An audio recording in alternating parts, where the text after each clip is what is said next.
রাত্র প্রায় 9:30 পৌনে 10টার দিকে আমরা একটা ইনফরমেশন পাই যে দক্ষিণ অমরপুর সংলগ্ন একটি বাড়িতে কিছু যুবক যুবতীরা তারা ব্রাউন সুগার প্যাকিং করছে বা ব্রাউন সুগার ওদের কাছে পজেশনে আছে। তখন আমরা বীরগঞ্জ থানার ওসি জয়ন্ত দাস এবং সাব ইন্সপেক্টর দীপাঞ্জন মজুমদার এদের দুজনকে আর কিছু স্টাফ নিয়ে, সিভিল ড্রেস স্টাফও আমাদের সঙ্গে ছিল, তাদেরকে নিয়ে আমরা সেই বাড়িটিতে রেড করি।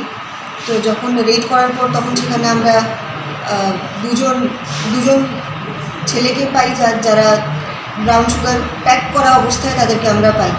তারপর বাড়িটাকে সার্চ করার পর সেই বেড়ার ঘর ছিল, বেড়ার ঘরটাকে সার্চ করার পর আমরা আরও কিছু ব্রাউন সুগারের প্যাকেট আর ব্রাউন সুগারের এরকম খালি কৌটো আমরা পেয়েছি।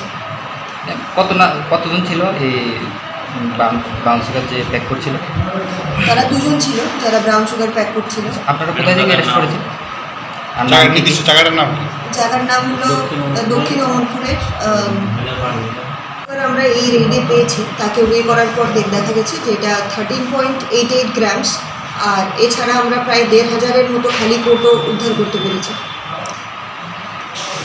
আমরা সবাইকে শেষ পর্যন্ত এটাই বলবো যে পুলিশ কখনো একা কোনো কিছু করতে পারবে না, জনগণও একা এই জিনিসগুলোকে করতে পারবে না। জনগণের হেল্পের মাধ্যমেই আমাদের পক্ষে এইসব জিনিস উদ্ধার করা বা এইসব জিনিসটা যতটুকু সম্ভব কিছুটা হলেও আটকানো সম্ভব হবে। তো আমরা রিকোয়েস্ট করবো পাবলিকদের যেন ওদের কাছে যেন যখনই ইনফরমেশন থাকবে আমাদেরকে সিক্রেটলি যেন জানায়, যাতে করে আমরা কমার্শিয়াল বা মিডিয়াম কোয়ান্টিটিতে অন্তত তাদেরকে ধরতে পারি, যাতে করে তারা ইমিডিয়েট বেল না পায়। কিছুদিন যতদিন কেস চলবে তারা যেন অন্তত জুডিশিয়াল কাস্টাডিতে থাকে। তাতে করে কি হবে যে তারা জেল থেকে সেই ইমিডিয়েট বেল পেয়ে এসে সেই সেম ব্রাউন সুগারের কাজটা ব্যবসাটা করতে পারবে না।